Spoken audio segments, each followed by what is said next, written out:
The job of getting from scene to scene in your video is handled by transitions, and the most common transition is a cut. And generally you use a cut when you don't want the transition to be noticed.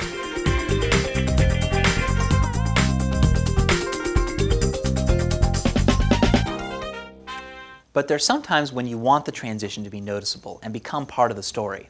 Wipes are one such transition, and generally they're used when you want to move to a different place or time. But computer wipes can seem artificial and distracting, so on today's lesson we're going to teach you how to use natural wipes to accomplish the same job, but are much more subtle. The wipe transition generally accomplishes two goals. One, a change of location, or two, a passage of time. Common objects that you use in a natural wipe that can indicate a change of location are cars, doors, people, trees and bushes, grass, or even pavement.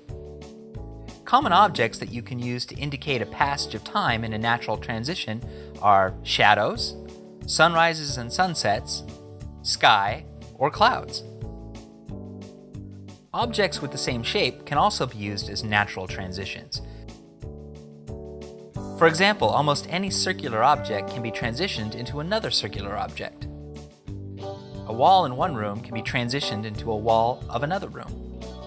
Camera moves can also be used in creating natural transitions. For example, tilting up from the grass to the sky, and then from the sky back down to another location. Swish pans use a rapidly blurred shot at the end of one scene at the beginning of the other to create a transition. When performing a swish pan, it's best to be working at the telephoto end of your lens because the blur is much more pronounced. When creating your natural wipe, you want to make sure you fill the entire frame with the wipe object, and you want to make sure that the end of the first scene and the beginning of the second scene are as close to identical as possible. When cutting the transition together in your NLE, you can use fades and dissolves to accentuate the transition or to cover up small mistakes. So for example, with this effect, we set up a locked-down camera and walk directly towards it.